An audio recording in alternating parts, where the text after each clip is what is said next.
আল্লাহু আকবার।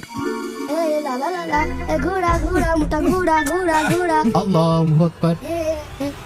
দাঁড়ান, নামাজ আগে শেষ হোক। ছেলেবেলার জন্য শান্তি মতো নামাজও পড়তে আসছে না। ইমাম সাহেব সালাম ফিরাচ্ছে না কেন? আসসালামু আলাইকুম রহমতুল্লাহ। আসসালামু আলাইকুম রহমতুল্লাহ। এই, এদিকে আয়।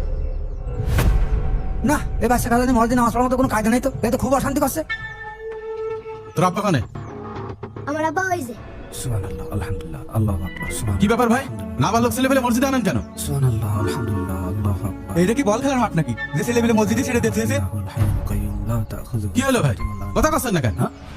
কি হয়েছে ভাই? আমার কোশ্চেন কি হয়েছে ভাই? কি হয়েছে মানে? আপনার ছেলে আমার পিটি বাড়িতে নাচানাচি করছে। ও ভাই, কিছু মনে করেন না, ছোট মানুষ তো, বুঝতে পারিনি, মাফ করে দেন। ছোট বড় সেটা কথা না।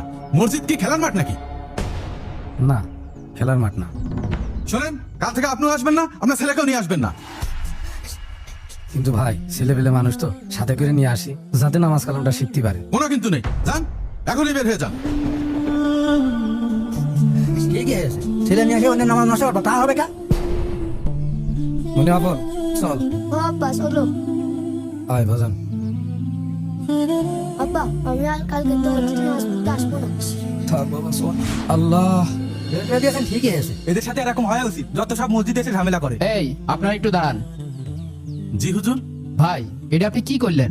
সাইদুল ভাই আর ওনার ছেলেকে এভাবে মসজিদ থেকে বের করে দিলেন? তার ছেলে আমার পিটি বাড়িতে নাচানাচি করছিল। আপনি কি জানেন রাসূলুল্লাহ সাল্লাল্লাহু আলাইহি সাল্লাম যখন নামাজ পড়তো তার পিঠে কে উঠতো? কে হুজুর? হাসান হোসেন, তাও সিজদারত অবস্থায়। কিন্তু হুজুর। রাসূলুল্লাহ সাল্লাল্লাহু আলাইহি সাল্লাম লম্বা সিজদা দিতেন। কেন জানেন? না হুজুর। কারণ বাচ্চা দুটো পড়ে যেয়ে যেন ব্যথা না পায়। হুজুর, আপনি কি জানেন শহরের চেয়ে গ্রামের মানুষের ইমান আখলাকের অবস্থা খারাপ? আমাদের এই মহল্লায় প্রায় 100 ঘর লোক, দেখেন নামাজ পড়তে এসে মাত্র 5 জন। তার ভিতরে আপনি বাচ্চাটাকে এভাবে বকাবকি করে পাঠিয়ে দিলেন। এখন আপনিই কন, এই বাচ্চাটা কি তার জীবদ্দশায় কোনদিন নামাজ পড়তে আসবে? ছোট মানুষ ভুল করেছে, তাকে বুঝিয়েও বলা যেত। আমার কাছে মনে হয় আল্লাহর ঘর থেকে তাকেই বের করে দেওয়া দরকার যারা মসজিদ থেকে বাচ্চাদের বের করে দেয়।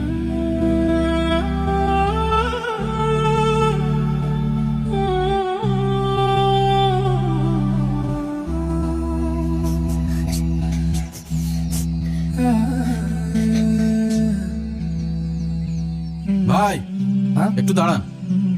ভাই, আমার ভুল হয়ে গেছে, আমার মাফ করে দেন। আপনি প্রতিদিন আপনার ছেলেকে এই মসজিদে নামাজে নিয়ে আসবেন। এই মসজিদে আর আসবো না, দরকার নিজে মসজিদ বানায় নামাজ পড়বো। ভাই, আপনি রাগ করবেন না, আমার মাফ করে দেন।